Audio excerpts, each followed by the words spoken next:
Hello and welcome to episode 51 of Abbott and Costello Meet the Podcast. It's Who Done It? The Commentary. I'm Jerry Shario, and in the past we've answered questions about many things in this podcast. But the one question we will not tackle is, how do you solve a problem like Nick Santamaria? I'm even at a loss with that one. But it's funny that you say that because I used to sing that when I was a kid. I actually thought it was funny that, how do you solve a problem like Nick Santamaria? Unfortunately, most of my teachers sang the same song. And I'm just going to say very quickly that Jerry had some troubles with his internet at home, and now he is in the library doing this. So we go to great lengths to bring you this wonderful entertainment.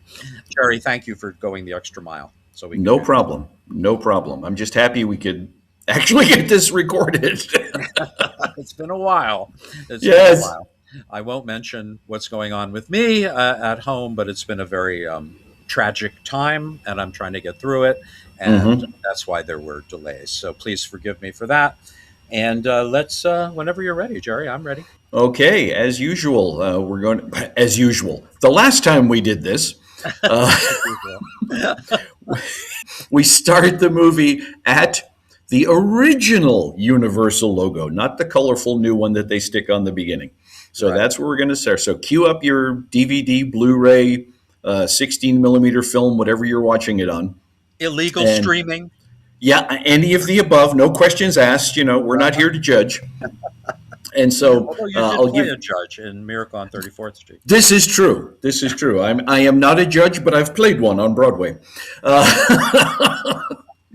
So I'll give you the countdown. It'll be 3, 2, 1, push, and we will watch the movie together with running commentary. Okay, here we go. 3, 2, 1, push. And there is my all-time favorite movie logo. Oh, I know. Over the MGM Lion, over the 20th Century Fox searchlights, over the Warner Shield, over the woman holding two enormous globes in front of her breasts. I forget what company that was. Worldwide. Now look at this. Bud Abbott and Lou Costello, right? Yep. You've got the silhouettes that look like them. And of course, they were so big at this time that they would be caught dead doing this. And speaking of dead, somebody just got killed in silhouette. And now the boys are running. And it looks like they're on a treadmill with the backgrounds going, past. And I'm thinking that the guy in front, the one who looks like Lou, is probably Pat Costello, who doubled for his brother. And the other one is Bud's double. They wouldn't be doing this at this point. Yep, exactly. Mm-hmm. So, whatchamacallit, we're looking at some great names here. Charles Van Anger is one of their great DPs, and this movie looks just beautiful. It could be a film noir. That's how beautiful it is. There's Alex Gottlieb, their producer, and Earl C. Kenton, their director, who directed their earliest films. And let's face it, did a wonderful, wonderful job. But the funny thing about Earl Kenton is that he directed what I consider to be the most horrific of the classic horror movies. And that was Island of Lost Souls, which I can't watch anymore because it's so horrifying, cutting open people without ether or, vivisection and all that stuff. It's just really horrifying. But anyway, let's go to this wonderful, delightful comedy. Yeah, let's talk about a murder instead. Why don't we? Murder at midnight. Okay, so we've got our... I just want to mention that we are replacing the horrible commentary supplied by a comedian I usually like, Frank Coniff, rhymes with Goniff, actually billed himself as a film historian and did what is definitely, not possibly, definitely the worst commentary I've ever heard on a film. So we are going to correct that now because he disappointed so many Abbott and Costello fans who they were looking forward, including me, to the background on this film. So thank you, Frank, for being so lame. So we're doing it. We are now at a radio station, GBS, George Bernard Shaw. Yes. And in this movie, Bud tries to get Lou to be a gentleman so he could pass him off at a party and be Spain. Stays main. Oh no, wait a minute. That's George Bernard Shaw. That's Pygmalion. All right. So let's catch up with this movie. There's Louise Albritton, who is just absolutely gorgeous in a Oh very yeah. almost modern looking way, don't you think? Mm-hmm. You could almost Yep. pass for a modern day actress. And there's Jerome Cowan and Ludwig Stossel playing Dr. Merrick. Now, Jerome Cowan, a very familiar face during the late 30s into the 40s, 50s. He was even in the Three Stooges first feature with Curly Joe, the Yes. How Rocket Will Travel. And there's Patrick Knowles, who I will tell you a quick story about, but we'll get to that. Jerome Cowan on Broadway appeared with Alan Jocelyn. I don't know if you remember Alan Jocelyn, another great character guy who reminds me of Jerome Cowan, actually. But the two of them made their bones in a play called Boy Meets Girl on Broadway. It was made as a movie at Warner Brothers in 1938, but they replaced those two guys with James Cagney and Pat O'Brien. And you know what? It doesn't work. They're trying too hard to be the Ritz brothers, and it just doesn't work. I would have loved to see Jerome Cowan and Alan Jocelyn, who were probably wonderful. So anyway, we get Jerome Cowan here. He actually played some leads during the war years when everybody was out fighting Germans and Japs. I use the vernacular of the wartime years. Yes. But whatchamacallit? So Jerome Cowan got to play a detective in these B-movie, detective movies at Warner Brothers. Mm-hmm. Now, Jerome, the story here is, and I'm sure you're well aware of it if you're a fan of this film, and who isn't, Colonel Andrews is kind of based on General David Sarnoff, the head of NBC, and of course RCA. He's played as a lovable guy, Thomas Gomez, the great character actor. There he is. And Gomez is definitely playing older. You can see the graying makeup in his hair and the little mustache. But Louise Albritton is an old friend of the Patrick Knowles character. They know each other. And did I just miss my favorite line in the movie? You might have. I would teach for the rest of my natural born days before I would take a handout from a woman. Okay, this is the Limburger Cheese thing. And this, if you don't, somebody wrote something really awful in the comments, just saying that, I really enjoyed the podcast, but I can't stand Lou Costello.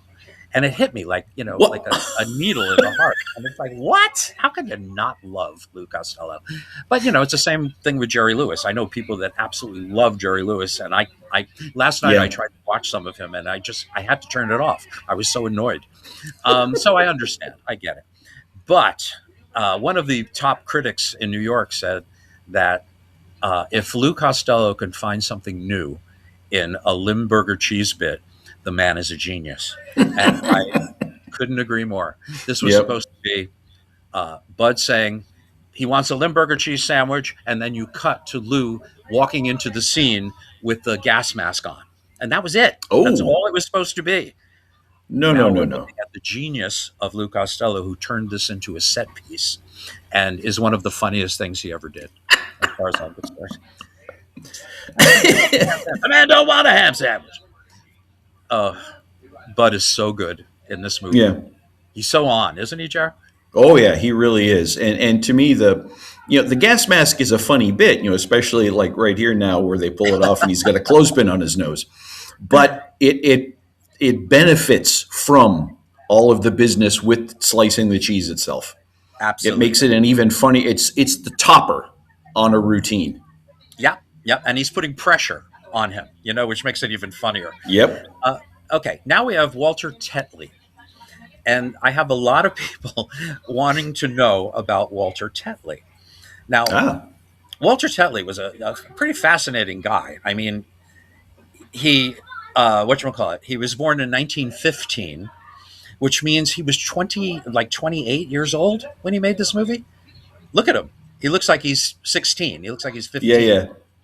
Um, Now we know him from If You Love the Great Gildersleeve. He was Leroy, the Phil Harris Alice Faye Show. He was Julius Abruzzo, and most famously, he was Sherman in Mr. Peabody on the Oh, Rocky yeah. and Bullwinkle Show. But he never grew taller than like 5 feet, and his voice never changed. And some people were under the impression that he was accidentally castrated at birth, so that never developed, or that he had this disease. I forget what it was Ah. called, but that just kept him from developing or even getting to puberty. So he was kind of a tragic character. Um, there was an auto accident later on. He was wheelchair bound, and he never really recovered from that. And he died when he was like 60 years old. Mm. Uh, but he was amazing, and he had that incredible voice. And I love the way he teases Lou in this movie. Oh, yeah. Walter teases him all through the movie, and that's the derivation of Tetley tease, I imagine. Oh, Um, oh, oh. I've been waiting to say that joke all day, and I bet Couldn't have waited a little longer, huh? I am. So okay, so Bud and Lou, Mervyn Milgram, and Chick Young. No, Chick Young. He was Abbott and Costello meet Frankenstein. Uh, what is he? Chick? I forget his last name in this. Excuse me. Close enough. Yeah. All right. So they're kissing up to these two guys. Patrick Knowles is invited to see Murder at Midnight, the recording of their big show across the street. And Mary Wicks, the great Mary Wicks, plays the secretary to Colonel Andrews, the head of the whole shebang. They don't know what they put in the malted milk, which I love. But Bud and Lou right now are going to demonstrate the very first example of reality radio rather than reality TV. They want to play Mm-hmm. two detectives, Muck and Meyer. Small fry. Oh boy. And they're demonstrating, for the professionals who are, placating them and listening to them. Yeah. Um, so Bud and Lou are just ad-libbing all over the place. This movie is like an episode of Curb Your Enthusiasm. Yeah. There's no script. It's just when you worked with Bud and Lou, you got on board, you learned how to do it, or else you didn't do it. That's all there was to it. And it's one of the reasons I love their movies so much. They're just out of control. So they are trying to sell their idea. They're actually enjoying themselves, Mary Wicks and Patrick Knowles. I'm holding the gun backwards. I love that. Crime doesn't pay, and neither did she. See, I love that Patrick Knowles becomes their friend, and he's going to help them out. Depreciate it. I'd sure depreciate it. So Patrick Knowles, I've said this before, our podcast number 10 is Who Done It, and it's got almost 3,000 listeners on YouTube alone. Nice. Very popular movie. Oh, yeah. Look at him. That's a wartime joke. Yep. Sugar was rationed. So he just has sugar tied to a string, and he just dips it into his coffee. Hey, chick, throw me an egg. And I love that you see the shadow of the hand Yep. throwing the egg. You actually see it, but it doesn't matter. It still works. No. And Lou giving his little click of his voice. Yes. So here they are showing up at the radio studio to watch Murder at Midnight. And Walter Tetley is trying to get his girlfriends in, and he can't. You don't have tickets. Now get out of the way, Walter. Go away. Go grow up somewhere. So who comes up? The prime sucker of all time, Lou Costello, Mervyn Milgram. Now, I promised I would name my next pet Mervyn Milgram, but it turned out to be so unpopular with my family who didn't want to yell, Mervyn! Uh, so we named him something else. We named him Chappie. But anyway, here he is tricking Lou out of the tickets, Walter Tetley, and trying to convince him that those are yesterday's tickets. Hey, chick. Certainly not. So Lou throws them away. Walter Tetley picks up the tickets immediately and takes his girlfriends in to the radio show. Okay. Yeah. And now Walter's going to become Bud Abbott for a moment.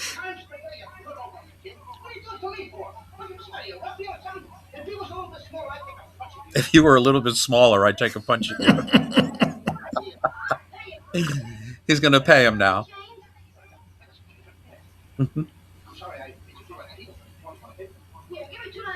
Give me 2 dimes for a nickel. This is 2 tens for a 5. Yep. Which they did in One Night in the Tropics. Only 2 years earlier. Just went south. Okay. He's no match for Walter Tetley in this movie. I love it. The little kid who's 28 years old. What are you talking about? Certainly. And now he's going to try it on. Chick. Here's 2 dimes. Give me a nickel. Ha ha. He did it to me. And you did it to me too. Look at the change of expression. Anyone who doesn't think that Lou Costello was a genius comic artist, watch this movie, and then we'll talk. Hey, so there's Joe Joe Kirk. Kirk. Joe's, Lou's brother-in-law, married to his sister Marie. And I think Joe is very good in this movie. And I'm going to point out one scene where Bud and Lou are working him over as detectives. They're pretending to be detectives. And it looks like he's like almost biting his lip. There were 2 cases earlier where he just broke up because they're right in his face. Okay, so now they notice Juliet, who is Mary Wicks. And one of my favorite jokes is, so what? She's only got a couple of buck teeth. I don't care what you paid for them. A joke I used to use on Broadway in Greece during my pre-show, my ad-lib pre-show. I used to use that joke, but I thought I wrote it. I thought it was mine. I'm serious. It's so weird. But this was planted in my brain when I was like 5 years old, watching this movie. So, okay, this is kind of important. Her name is Juliet, and Lou has to play up to her. And of course he says, I'll be your Romeo.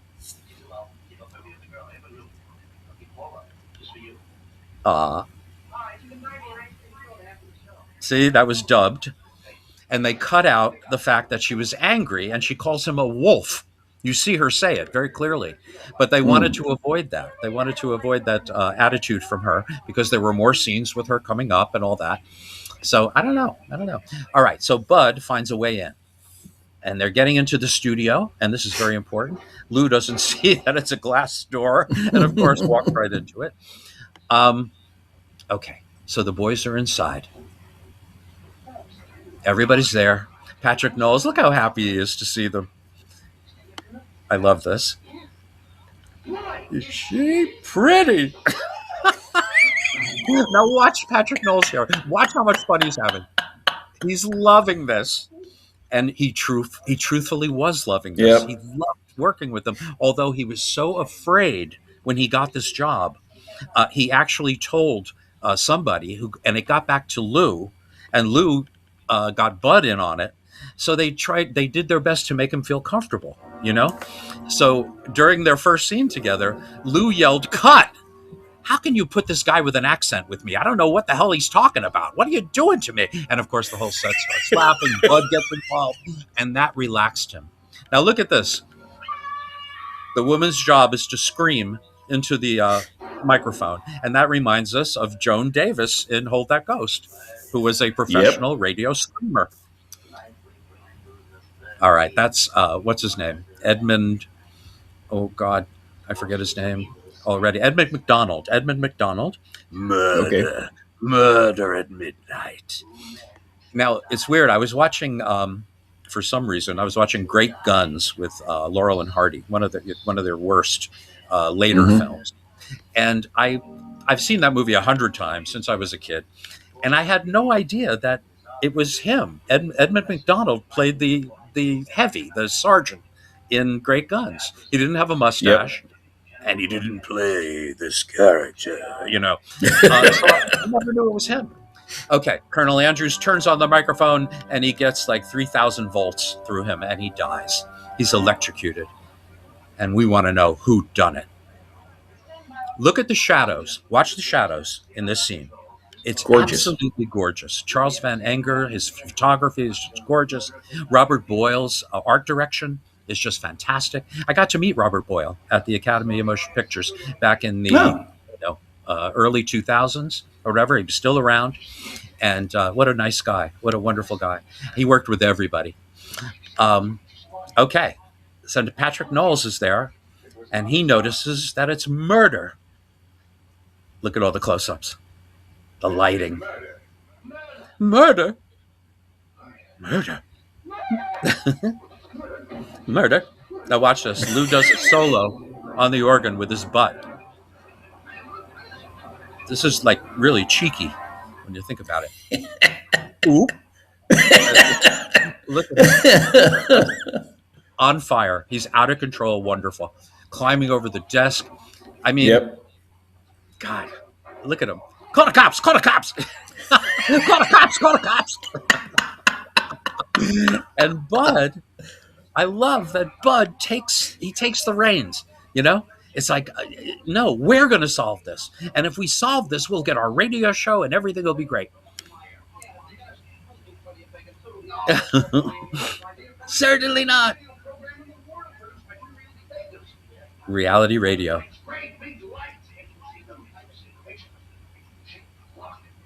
Chick Larkin and Mervyn Milgram now playing Alcatraz.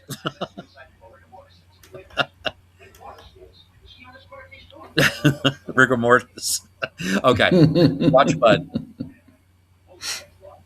Claps his hand, gracefully steps up on the stage.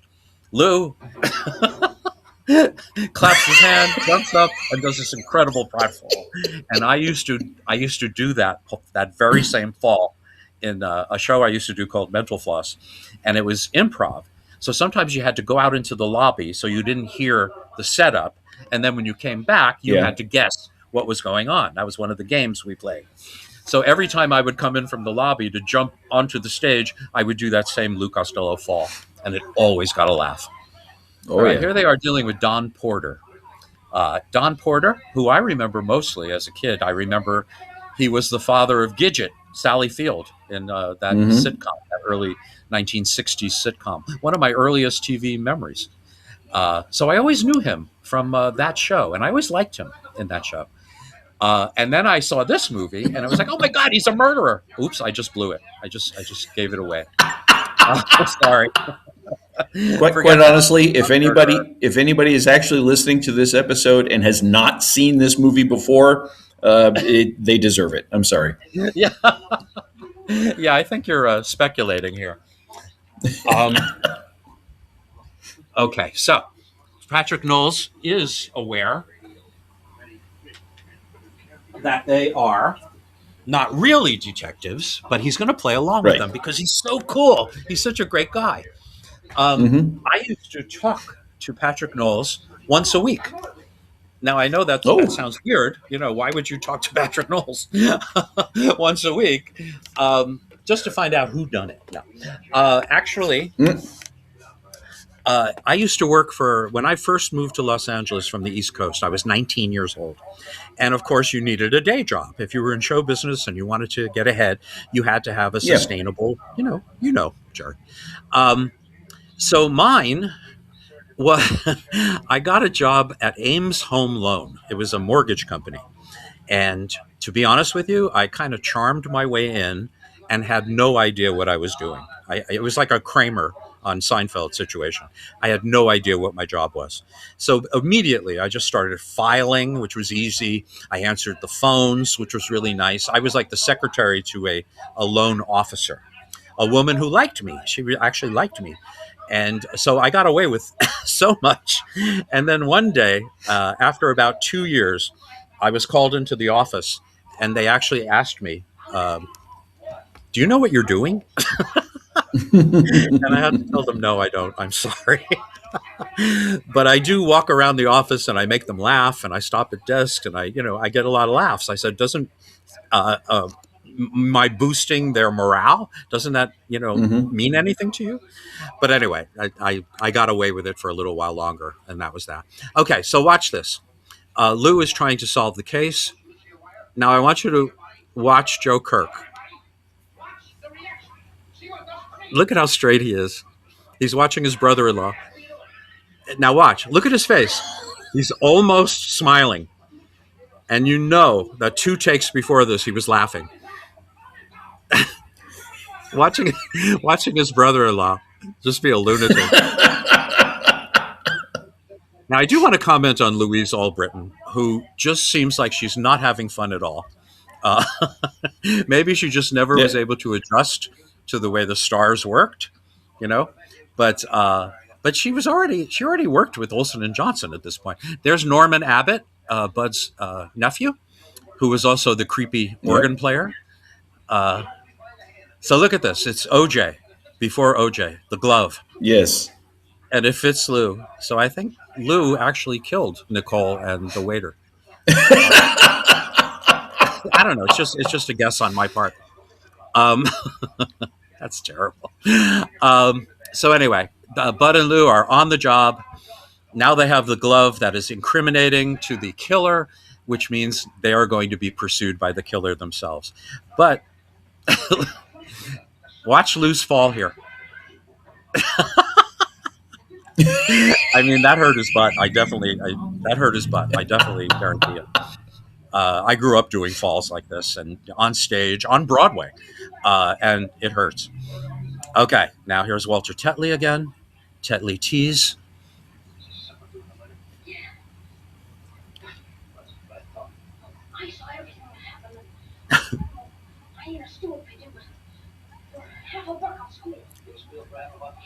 For half a buck, he'll squeal. And he squeals. See, I think the reaction is funnier than the joke itself. Oh yeah. As they're watching, he had no enemies. Maybe his friends. He had no friends. Well, maybe he was murdered by strangers. He had to have strangers. Okay, the knife. I love the sound effect. Doom. And then Lou jumping out of his shoes. And watch where he puts the hat.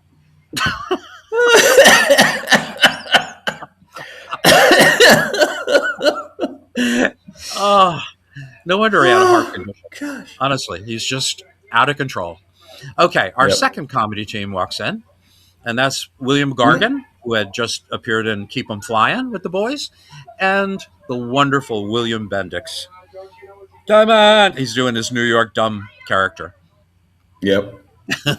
uh, yeah, now there's a famous story told by Robert Lees, who pretty much lied about everything, but he claims that Lou was in the screening rooms watching dailies and yelling at the screen, don't you hire people funnier than me? Why did you hire William Bendix? Just really being a jerk about it. And none of it was true. Hmm. Bill Bendix was his best friend Yeah. in Hollywood. And Lou never went to the dailies. Sorry, it holds no water.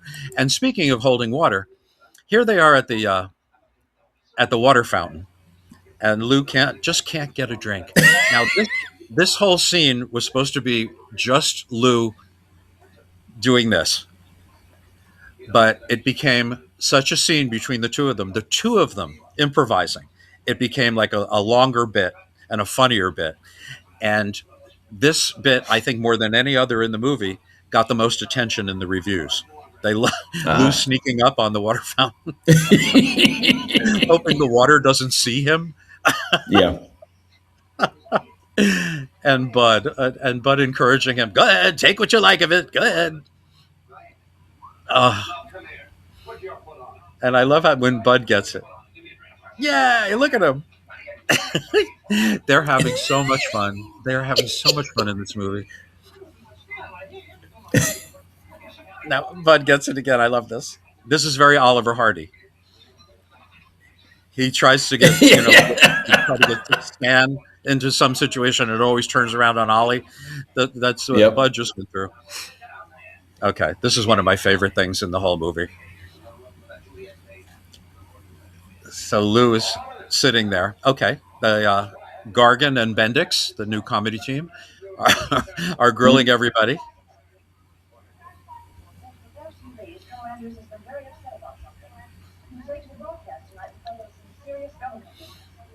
Hmm. Apparently, Colonel Andrews was an expert at code, especially in the First World War. So the government came to him this time, because this is World War II, of course, and he was supposed to be uncovering the code for the government. Now, the doctor, Dr. Merrick, Ludwig Stossel, he is also in on it. He knew about the whole FBI connection and everything. Wait, nobody likes Jerome Cowan. And Bill Bendix is always in the way. I like the derby on Bill Bendix. It looks Oh good yeah. on him. Poor William Gargan. I remember when I was a kid, there would be commercials of him with throat cancer, warning everyone against smoking. It was a very heroic thing to do. And he became a good spokesman for that. And didn't last much longer, actually, unfortunately. Oh, I love this. Jerome Cowan, man. He's really getting the brunt of it here. And look at Oh Patrick yeah. Knowles in the background. Yeah, he did it. He's the one. But you see all this? Bud and Lou aren't here. It doesn't matter. The story is so strong, it's so compelling that it could be a movie on its own without Bud and Lou. Okay, Right. here's Juliet, and Bud's on his game. You got explaining to do, Lucy. Okay, here comes Yeah. Milton Parsons, who usually played coroners and people who worked in places where there are dead bodies. And Lou is sitting there. He thinks he's a dead body. He's obviously been asleep. Now watch Lou. He runs in front of them to show he's alive. Oh, God.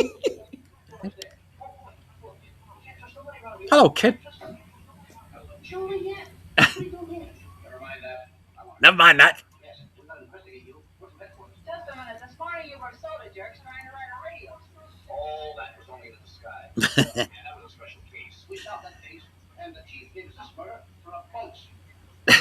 He gave him the murder for a bonus. Sager! All right, so he's going through the purse.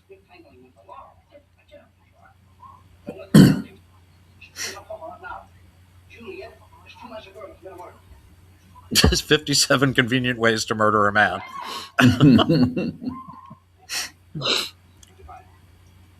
Cookbook.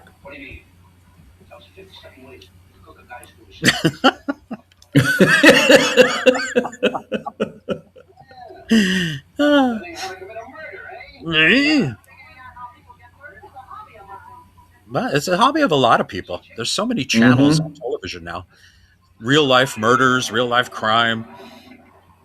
They show you everything but the murder itself. And if they could, they would. Okay, here we go. The culprit and the murderer. They kind of repeat this in Abbott and Costello Meet the Killer. Okay. Now, I love this now. Is this where they gamble to go in? I'm blanking, but I think it is. Yeah. So what? He's the killer. So what? You got to capture him. So long. We'll gamble for it. This is great. Take a number. 4. No, you're wrong. Go on in. And of course, Lou's got to try it now.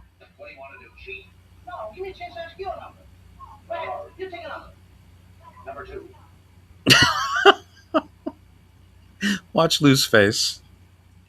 Sorry, there's genius there, folks.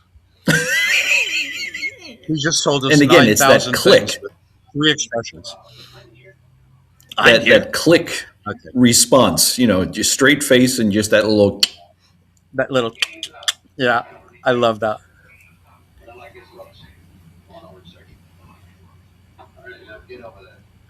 So now they are meeting up with the real detectives, not knowing that they really are detectives.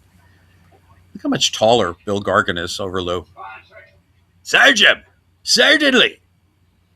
Now watch Lou. He compares his clothes.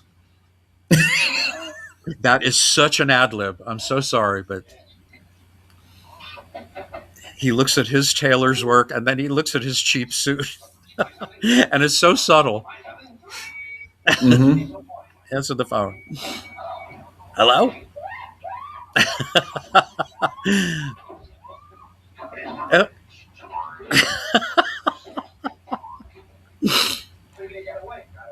Now, in our original chapter, or episode 10, I mentioned how Lou is so much like Bugs Bunny. Now, why? It's because he becomes different things at different times. And he uses different things as different things. Like just Yeah. before, he went to an electrical box and pretended it was a telephone and was talking into it like a telephone. Later on, they're chasing him, and he passes the elevator boy. He takes the elevator boy's hat, puts it on, and he's the elevator boy. You know what I mean? It's all Bugs Bunny. Mm-hmm. And it's funny that Bugs Bunny became sort of a semi-regular on their radio show. Mel Blanc playing actually Bugs Yeah. Bunny. Hiya, fatso. It was so much fun to hear him. Okay, now here's the transcription scene. And when we were kids, we would roll on the floor from this. A beautiful death. And of course, that's Edmund McDonald, that same murder at midnight. Mm-hmm. All right, so he got shot right in the back. And he hits the other transcription record. I like this guy's voice. Maybe this knife will. So he's stabbed in the heart, shot in the back. Now he knows it's a culprit. And he hits another. Do you have halitosis? What's funny about that? When I was a kid, and I don't know about you, Jerry, I didn't know what halitosis was. But it didn't matter. No. Because I knew it was something that was totally No. off, charts. And now he's going to get run over Besides, by a train. and it's just a funny word, halitosis. Oh, halitosis. Oh, no, it's great.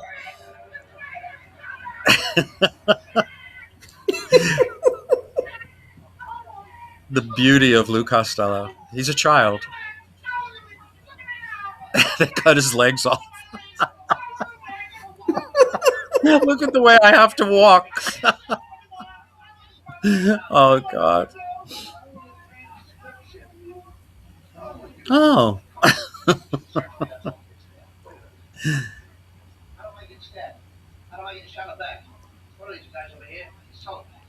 The halitosis guy insulted him.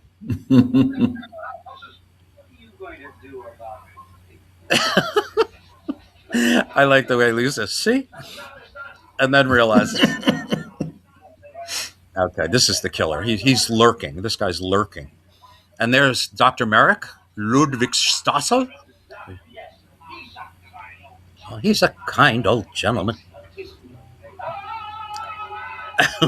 Okay, lights went out. And there's mayhem afoot. Bud turns on the lights. Where's Mervyn? He's in the closet.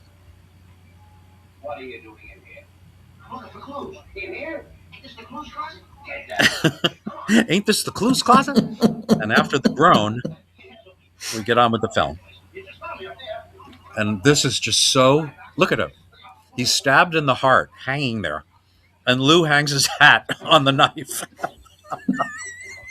It's funny and gruesome at the same time. Yeah. Right out of cartoons, right out of Warner Brothers. Crashing through the glass doors with the perfect silhouette, even his hat brim. Yes. Perfect. And you hear him crashing through more. And Bud following him. And it ends with Lou embedded into the wall. Now, listen to the sound, the suction, and the pop. I was trying to make an impression. Oh my God. That is so funny.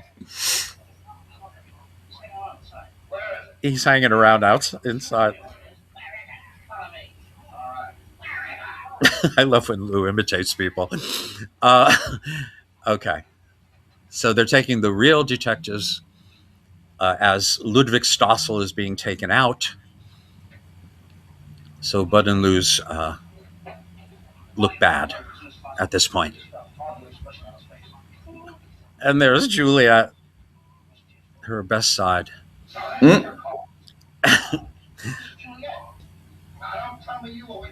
Mary Wicks, working from the early 40s all the way up into the 1990s, if you remember her in Nonsense, the movie. Sister Act. Sister Act, right. Sorry. Yeah. I mixed up my nun things. And I think her last was voicing a character in Disney's Hunchback as well. Yeah. In fact, I think that was after. Her hunch. Yeah. Her hunch. I'm not sure, but I've got a hunch. Yeah. From way back. Okay. William Bendix is showing how proficient he is at being an idiot. Now, the thing about William Bendix, not only was he Lou's best friend in Hollywood, but he could go from funny to deadly, villainous, to best friend of Alan Ladd in a film noir. He could do anything. And whatchamacallit, he was making movies for Hal Roach at this time. Hal Roach got the idea that he wanted to make shorter films to go with the feature films rather than 2 full movies as a double feature. So this was one of his worst ideas, Hal Roach. And the movies were like 40 minutes long. And they usually starred William Bendix and an annoying young guy by the name of William Tracy, who had this annoying high voice. And it's the reason I can't watch those movies. But anyway, so Bill Bendix could do anything. And he was a wonderful actor, just a wonderful actor. Okay, so here we are. I love this office set, by the way. And there's Patrick Knowles' shoes.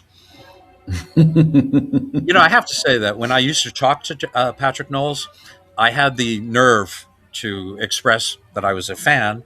And I had mentioned Robin Hood, because he was in Robin Hood. He was a good friend of Errol Flynn's. And that he played Will Scarlet. And his costumes were so outlandishly colorful. Yeah, I mean, he looked like one of the Village People, and we had a laugh about that because he was made fun of for years afterwards. Now we're coming up to a fascinating part of this movie. Yeah, you guard the door. There was a cut sequence in this movie, and it's coming up soon. But now Lou thinks it's the transcription record again. Hi, boy. About halitosis? Okay.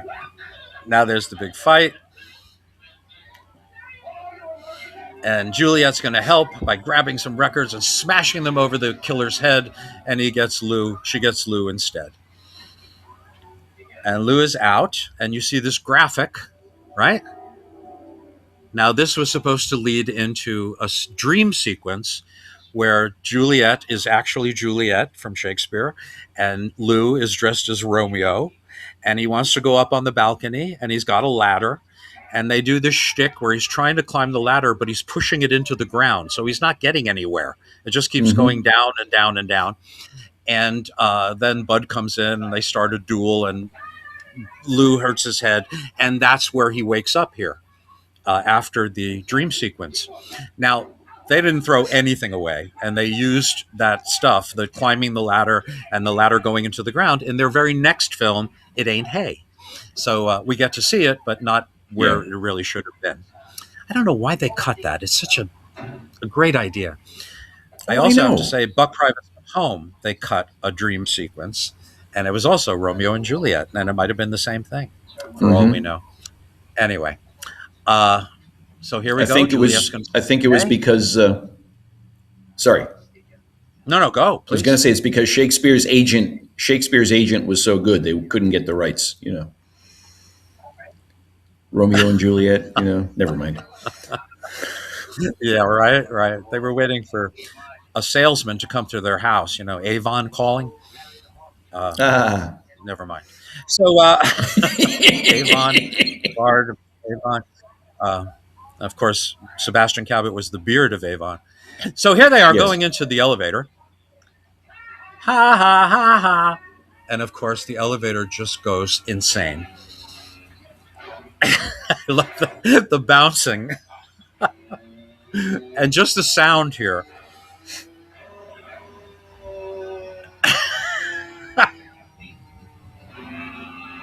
Can you imagine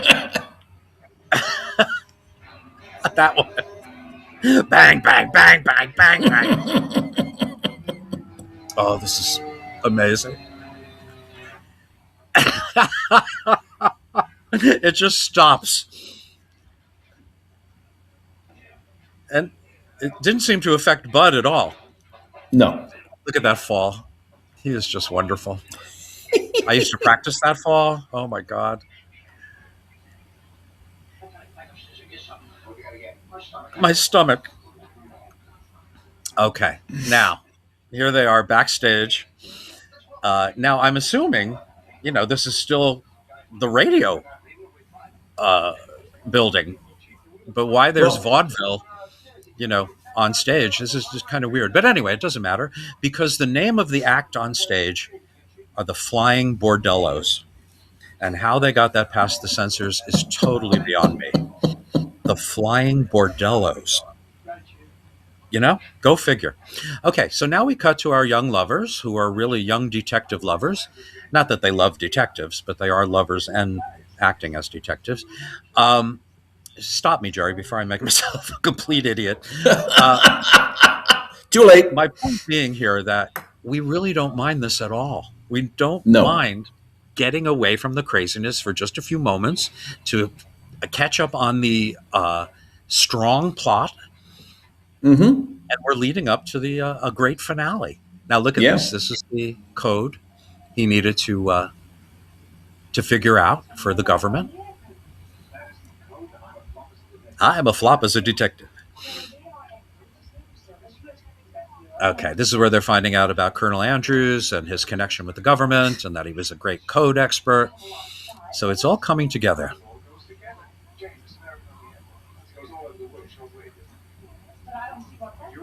You will. Ooh.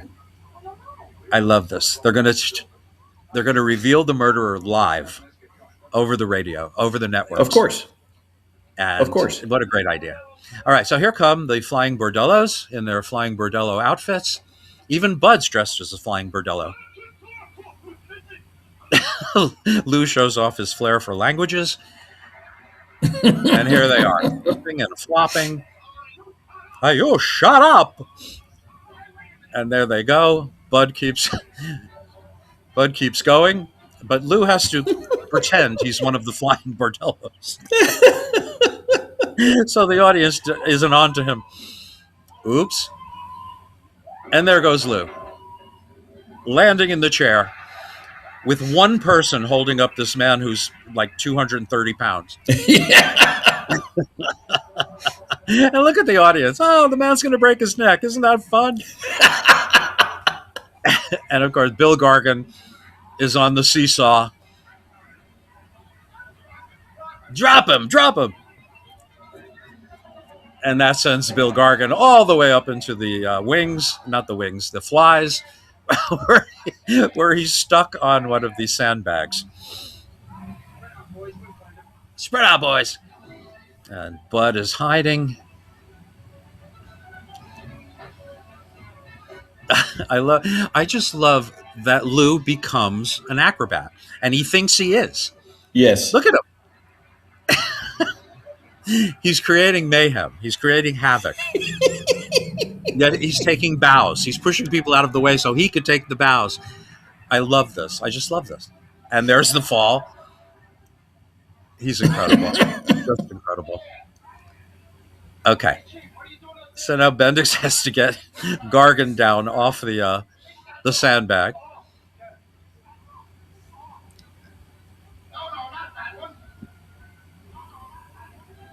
So here they are, the second comedy team in the movie, and then Bill Bendix goes up while Gargan goes down.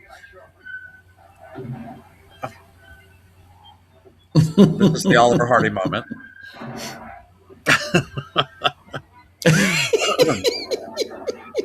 All right, now, I love this now. Lou takes over. He is now the supreme flying bordello, and he's going to do the most amazing stunt ever. 3 grown men on the teeter-totter. Lou, another amazing pratfall, is going to jump on the end and send all 3 men into the arms of the one guy waiting on the end. Yes. The one guy's expected to catch 3, yeah. Exactly. Now, I love how Lou explains it to the audience in pantomime. 3 guys. Boom. Here we go. This is going to be an amazing stunt. As he goes, he breaks through the floor. I think he met the same guy at the end of Go West. You know, that yes. Floor. Might have met him down there. And of course, Lou pushes everyone out of the way and takes a bow for being an idiot. Look at him.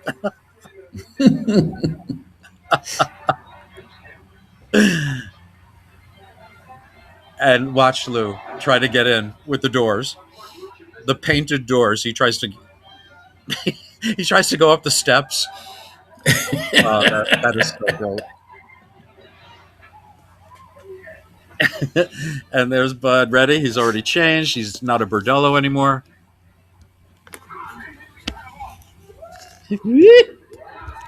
I always liked this, even when I was a kid. Bud's an angel, which is like opposite day. And Lou's a cherub, as he should be. Look at him. Oh, we thought that was naughty when we were kids. And here's my favorite truck joke. Yes.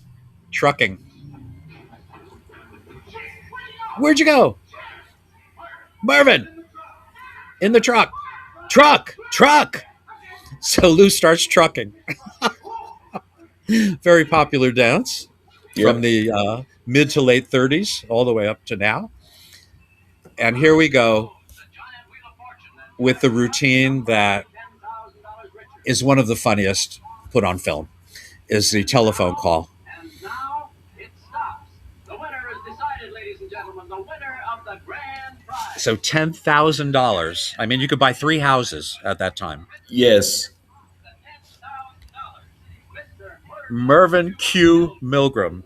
Hey, some jerk named Mervyn. Some jerk named Mervyn Milgram. That's you. Mr. Milgram must contact the studio by phone or in person within 5 minutes. And the telephone number is Alexander 2222. Okay, now I want to mention something about the writing here. Okay, we had a new writer for them, Stanley Roberts, who mostly wrote westerns and actually Ritz Brothers movies before he got to this. He came up with the original story. But anyway, what my point being, drop a nickel, that this bit is just so perfectly interpolated into this movie. But the point of it is, this is the best one, the best version of it that they did. They've done this on the Colgate Comedy Hour, which was absolutely hilarious. Lou is ad-libbing all over the place. They do it in their film television show. But this is the best one, and I'll tell you why. In those other versions, he just needs to make the phone call, and he's frustrated because he can't. In this one, he's got 5 minutes to do it. Otherwise, he loses $10,000 and the little radio, of course. But it changes everything. It gives it more at stake, and it's funnier. But Lou just can't. He just can't cut a break. And the funny thing is, the place is right across the street. The place he's calling. Yeah. All right. So the gag here is that everybody gets service immediately, and Lou can't get arrested. Look at him. See, 5 minutes. Look at him. He's got 5 minutes. What's the weather here? I don't know. I don't live here.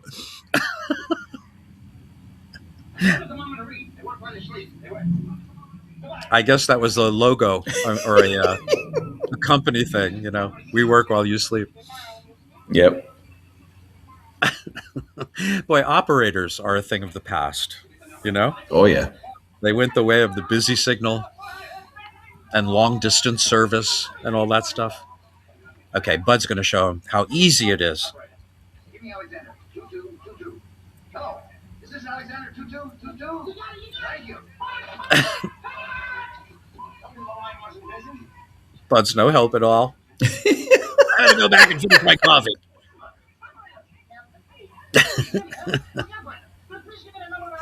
My favorite one is coming up. The lady who sings opera, Mm-hmm. and Lou joins her. This is one of my favorite Lou Costello moments of all time. It goes from him singing with her to him totally losing himself in it, and then full on walking into the side of the wall of the telephone booth. It's the perfect punch to this bit. All right, let's watch this.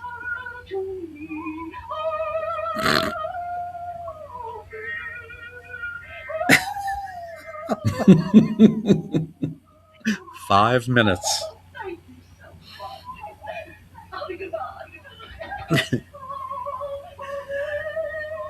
I love how Lou gets wrapped up in it.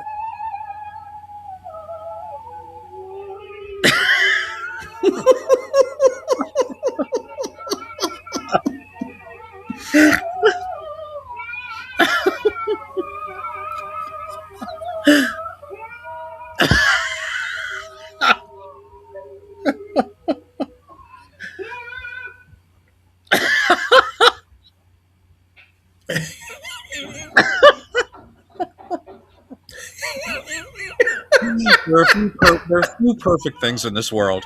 That was just one of them. Yep.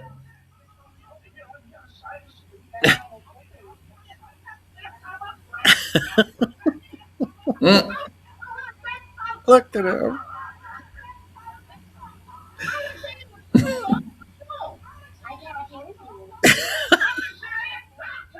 So.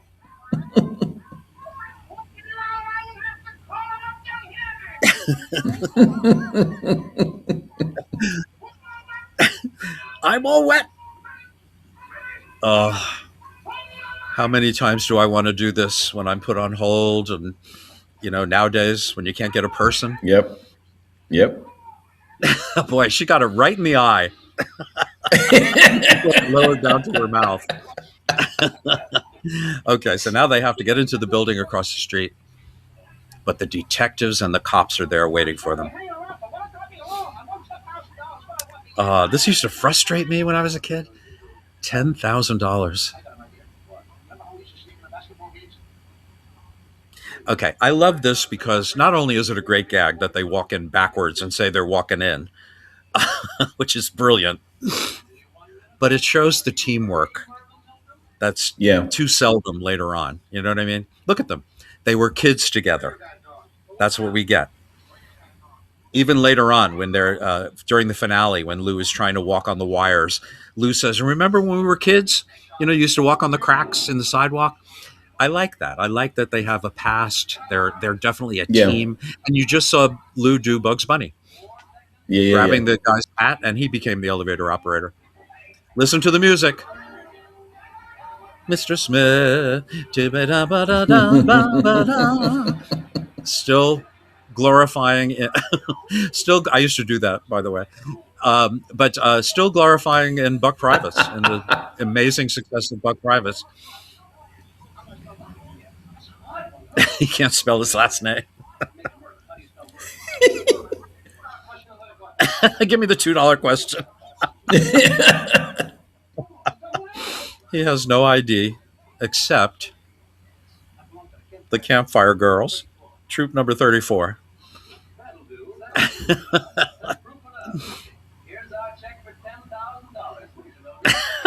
Lou. Uh-oh. The cops are here. And a Play It Anywhere radio. Now watch how Lou decides what to give Bud. It's all done with weight.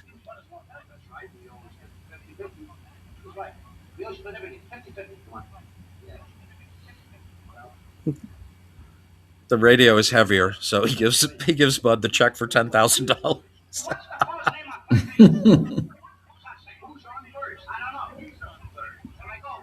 No, no, no. No, no, no, no. This is meta Abbott and Costello commenting on their enormous popularity at this point.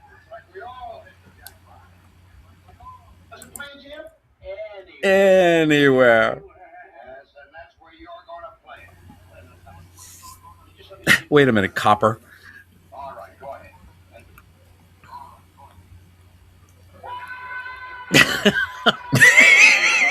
You know it's coming, but it's just so funny. It doesn't matter. He's just funny. He can't help but be funny. Oh, yeah. Okay, these guys are getting all ready because they are going to reveal the killer. Okay, John Grant is going to rear his ugly head again pretty soon with the handcuff routine.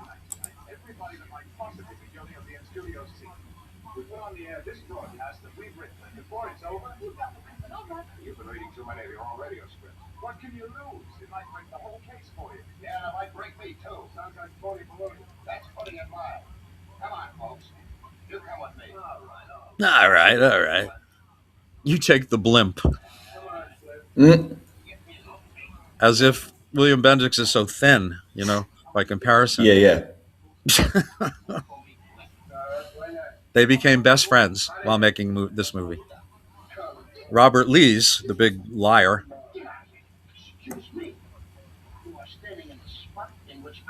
spread the rumor that Lou didn't want Bendix in the movie, which is pure bull. Yeah. Now that was an interesting stunt. Hey, what time's the next feature? Come on. Okay. Now this is one of their favorite bits. They've done it. They did it with Charles Lawton in Captain Kidd. They did it with Mike the Cop on their film TV show, and they did it in Colgate Comedy Hour. I forget who they do it with. I can't remember. But anyway, they love this bit.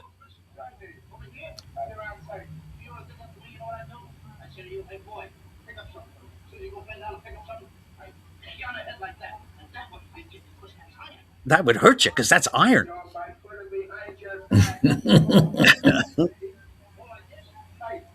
Look how well they play together, the two of them. You can tell they're friends. Yep.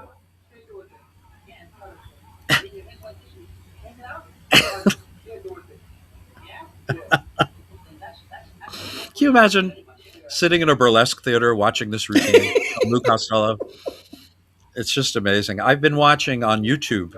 Danny Thomas did a series of specials, hour-long specials in the mid-1960s, and have tributes to burlesque. And he trots out these burlesque routines, and he talks about all the great people he saw, when he was a kid, and he was a candy butcher in the burlesque house where he grew up.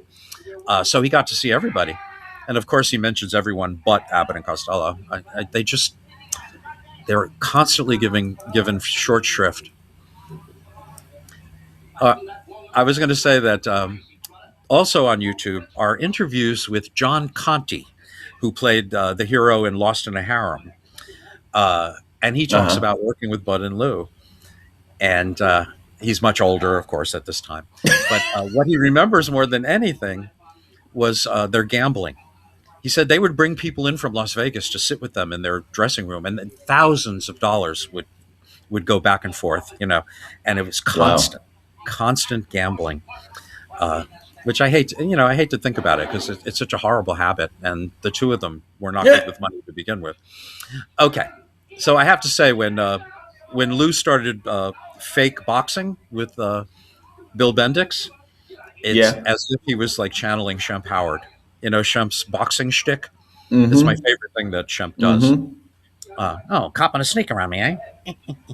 But Lou did his version of it, which became his version of it. I also saw Larry Fine did it when later on when Joe Besser was part of the Stooges, and you didn't have Shemp to go to. Yeah. Okay, so here Juliet is going to help Bill Bendix, but not without promising to leave her boys alone. Look at that profile on her. She has absolutely no chin and a nose you could play golf with, if you held her by the ankles. Yeah, yeah. Okay. Don't worry. Okay, so here they are working it out that what Lou did was so humiliating to the cops that they're blackmailing them now. We'll tell what happened if you don't, play along with us. So now they're getting Bud involved. Lou's getting Bud involved. He's dumber than me. Mm. I'm warning you. I love this. Excuse me. Look at him.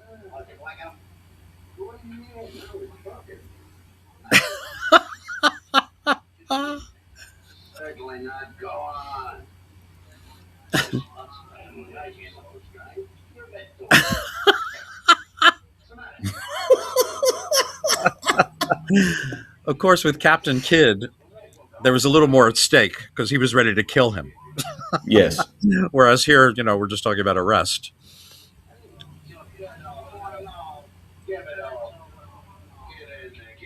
Get in there.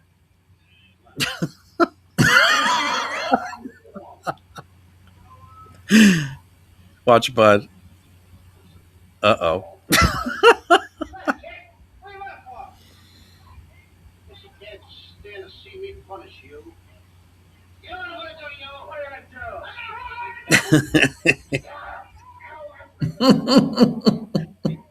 Okay, now we're leading up to the grand finale as they're forced to do their idea of finding the killer during the broadcast.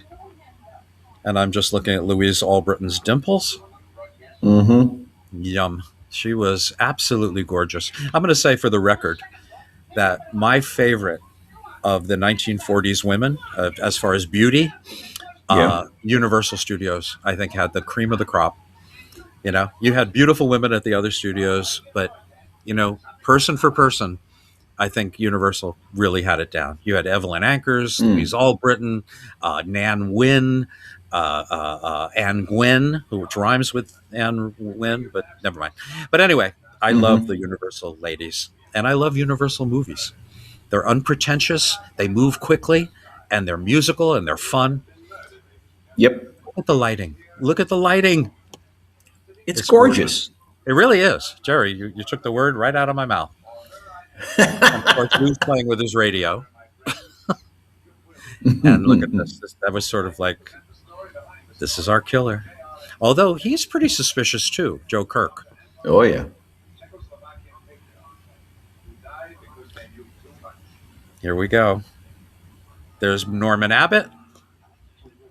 I love that Lou, like a kid, he's going to try and listen to it on the radio while he's there live, Yeah. And of course, it becomes the key to the whole thing. And look at the lady, the bored lady on the end. She's the screamer. And she's got nothing to do but scream. Mm-hmm. I always liked this. Even when I was a kid, I loved watching the radio actors work. That they read their lines, but they had to emote as they were reading the lines. Yeah. And, they probably had a quick rehearsal, but, to me, it's kind of amazing. And there he is, murder at midnight. Mm-hmm. You notice anything strange about the program this morning? No. I've been wondering about those announcements contain code messages. Oh, she's got a line. She didn't scream. That's nice. One line. Sometimes that's all it takes, my friend. There are no Yep. small parts, only small pairs of underwear. Ooh, he's a lindy.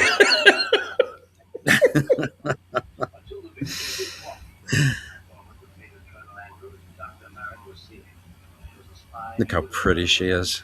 Not Jerome Cowan Mm-hmm. or Joe Kirk Yep. or Don Porter.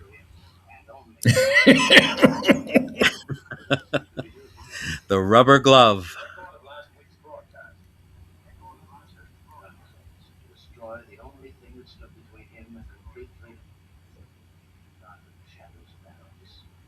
They're pretty good writers. They wrote this in like, a couple of hours. Yeah. I can't get that. He's got to plug it in. I love this. Okay, now we know who it is.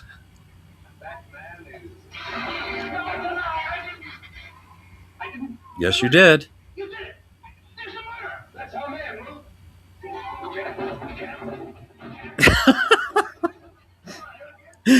There is not a wall that he hasn't run into.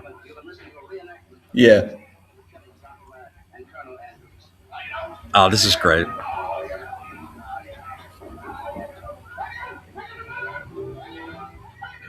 Bud is so brave. Yeah, he really is. In this movie, he really has his eye on the prize. He really wants to be a radio detective, and this is going to get him there. I love that shot of Bud. I wish I had like an 8x10 of him like that. And I love this.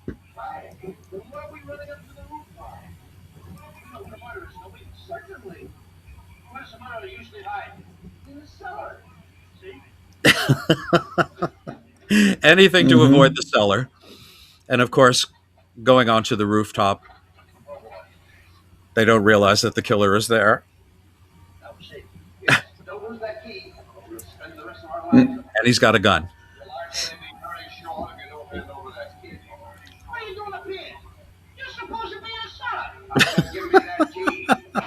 Oops. And this starts the grand finale. Oh, look at that. Universal. I love Universal. Look at him. Yeah. All right, quick story. Don Porter absolutely loved working with Abbott and Costello. He absolutely loved it. He couldn't wait to get to work in the morning. Now, Don Porter was also part of a shooting group in Los Angeles where he was quite the marksman, a champion marksman. So when Bud has to have the bulb shot out of his hand, they had Don Porter do the shooting, the actual shooting. And he missed like twice, I think, before he hit it the third time. But you got to give Bud credit for trusting Porter's aim, right? Now, I love this. Yeah. He has to pull himself up onto the building ledge. And what kills me is the shoe. He repeats this in Noose Hangs High when he's the window cleaner. And he loses his shoe and he has to put it on. And Bud, man, he's there. There it was. He just shot it out.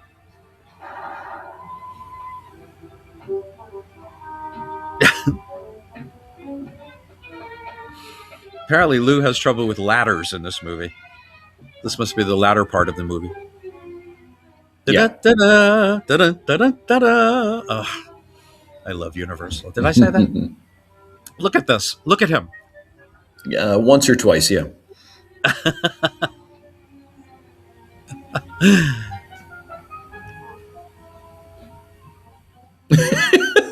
He is just incredible.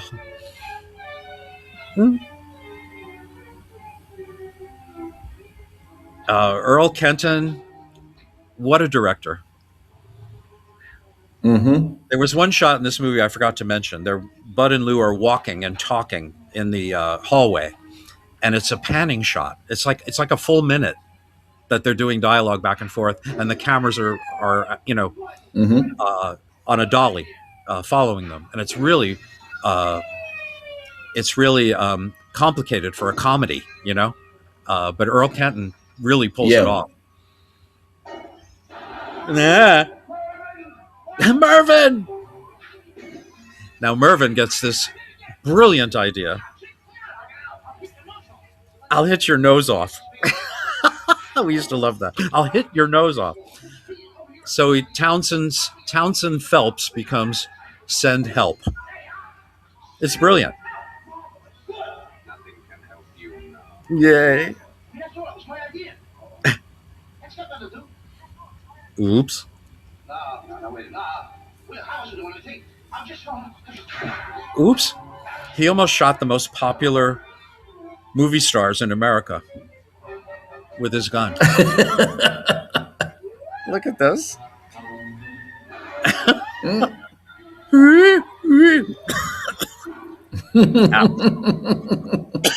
Excuse me. If there's something to run into, Lou will run into it. Yep. Okay, no more bullets.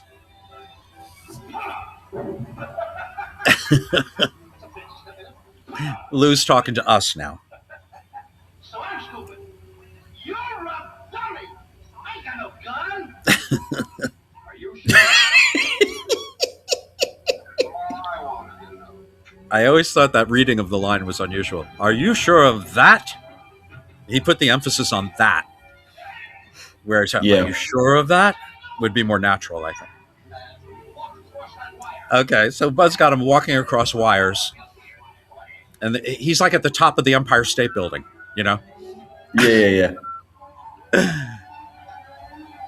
And there's a lunatic murderer, Nazi sympathizer with a knife at one end. And Lou's trying to slap him off like Joe Besser. Oops. Oh, when we were kids, Jerry, I'm sorry, but this was so exciting. Oh, This yeah. is such a great finale. Look at that shot. Mhm. You see the traffic moving below? The great Universal Miniatures department. Look at this.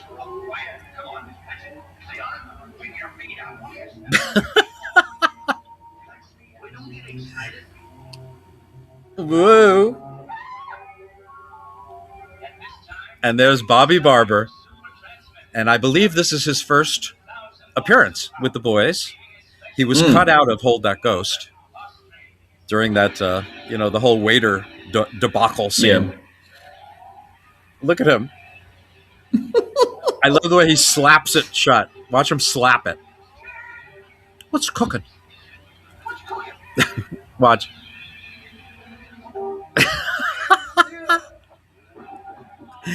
Uh-oh. I wonder how he would have escaped. If Lou didn't fall on him, I wonder how he would have escaped.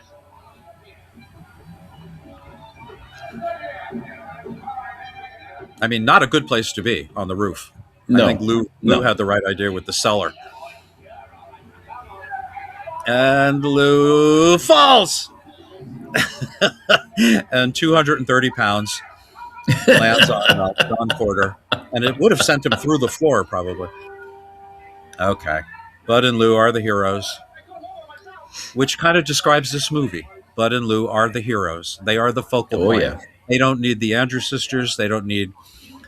All right, let me tell you something. This was supposed to be a musical. Took place at a radio station. They were going to have the Andrews sisters and Phil Spitalny and his all-girl orchestra, an hour of charm orchestra with Evelyn and her magic violin. They were all set to be in this movie, and the powers that be, saner heads, said, no way, we're going to give Abbott and Costello their break. And they did. They proved that they could carry an entire film by themselves. And look at this. The light bulb bit. Help! And what a great ending. He throws the light bulb, and it just says end. What a wonderful movie. There was another ending shot, by the way, that they did not use. And, really? Yeah. It was, and it's bad. I'm glad they didn't use it. This one was so much more clever, turning send into end. But the original ending was going to be, he captures Don Porter. They take Don Porter away. And they're talking about Patrick Knowles brings up the fact that there's something downstairs in a refrigerated room. Now, why there's a refrigerated room in a radio studio building, I don't know, but there's something down there that they need to investigate. But Lou trips and falls down one of those shafts that, takes you all the way down, and you hear a crash and Yeah. everything.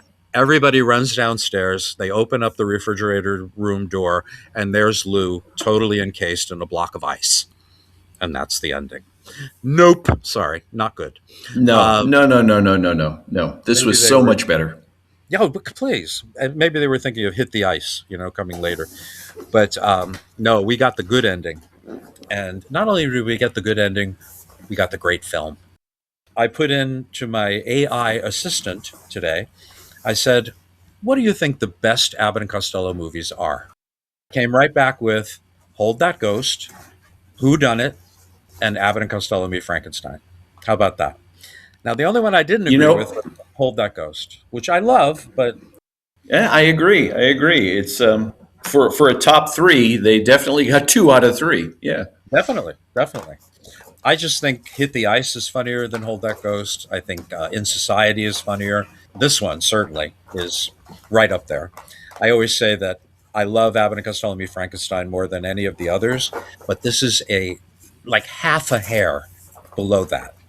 And not even half a hair, like a quarter of a hair, because it is a near perfect film and a near perfect Abbott and Costello film. So the writers and the producer, Alex Gottlieb, the director, Earl Kenton, the DP, Charles Van Anger, everybody was at the top of their game in this movie. And it really, really shows.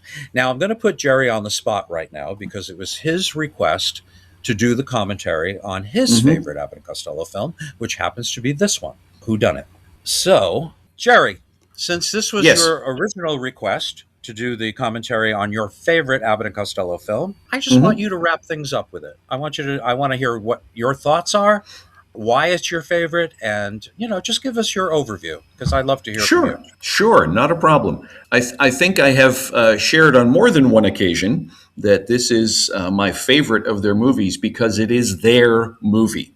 When I watch an Abbott and Costello movie, yes, I love the Andrews sisters, and quite often the side story can be intriguing, but with this one, it's all them. And as we've pointed out during the commentary, the actual story of the film is very engrossing. It's just well put together, and it keeps you moving. And you don't mind that Bud and Lou are not on the screen. Right. And so it's like the perfect storm, in my opinion. And their energy level, it's early enough in their film career that they're still having fun. And the supporting cast is just fantastic. I could watch Lou and Bill Bendix forever. Yes, definitely. And so yeah, it's just a perfect combination, a perfect blend of all the elements. And again, as you pointed out, it's gorgeous to look at. My gosh, the scenes in the studio are just with the shadows, and it's beautiful. It's just a beautiful film. I couldn't agree with you more. And like I say, it's their best, really. It's their best film that doesn't feature monsters. But I did want to mention just very quickly that this movie did have sort of a history. Alex Gottlieb, the producer, admitted to looking over Wheeler and Woolsey's movies from the 1930s and getting ideas for Abbott and Costello, topics. And this one is based on a movie called The Nitwits, which is one of Wheeler and Woolsey's best films. And it takes place in like a Brill building type setting, songwriters instead of radio. And there's a murder, and they have to solve the murder. And then 2 years later, Jack Oakey was in a movie called Super Sleuth. And he is a, amateur detective trying to solve a murder. And then there is a remake of that by Ersatz, Abbott and Costello, Brown and Carney, a movie called Genius at Work, which was their last film together. And that was Brown and Carney versus Bela Lugosi and Lionel Atwill. So there's really nothing to complain about. And my friend Ann Jeffries is in it as well. And she's just gorgeous as usual. So yeah, so this had quite a history, and it works best with Abbott and Costello in Who Done It. Fabulous Yep. movie, great choice, Jerry. And we'll have to meet again in a couple of weeks to record episode number 52 of Abbott and Hmm. Costello Meet the Podcast. I do want to do a quick plug for the annotated Abbott and Costello, my book on the boys and their films, considered to be by almost every critic definitive, actually topping a book that was out about 35 years ago. Yeah, and we were glad to get on board and correct some of their mistakes and all of that. But anyway, that's here nor there. Jerry, thank you so much for spending time. And, it wasn't exactly like twisting your arm to watch this movie again. You know? I actually could watch it again, like right now. Yeah. So that's how sick I am. And so let's meet for episode number 52. Let's think about what we'd like to do We during will. episode 52. And we will get back to everyone, and just keep your eye out, because I post on my Facebook page. And if you're not on my Facebook page, please look it up. I will friend you. And I write jokes, I play songs, I do film history, whatever. It's a very entertaining page, so I'm told.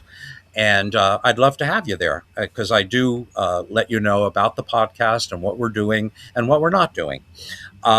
So do that, if you will. That would be great. If you want to know everything about me and my career and what I've done, go to www.nicksantamaria.com. And that'll give you all kinds of footage and some of the radio stuff I've done, and just a lot of great stuff. A place to order my book. And Jerry, welcome home. I know you were doing some good work for a radio station that was trying to raise money. Yeah. How'd you guys do? Yes. We came very close to achieving the goal, but the station manager was thrilled with the amount that we raised in the 2 days. So that's always a good experience. You feel like you've accomplished something. You've helped That's out. wonderful. Yeah, that's wonderful. And radio is such a dying medium that any Hmm. plus I hear is fantastic. Because Yeah. let's face it, radio is something we all grew up with, and it's something I just can't see being without. Completely. So anyway, Jerry, thank you so much for your time, and And thank you. you're absolutely welcome. And everybody else, all of the fans of Abbott and Costello Meet the Podcast, thank you for your constant support. Thank you for waiting for this one. I know it took a while to get here, but it was all for good reason. And I just want to say thank you for listening. And everybody have a wonderful 2 weeks before we come back again with more fun. Take care, everybody. I'm glad we found out who done it.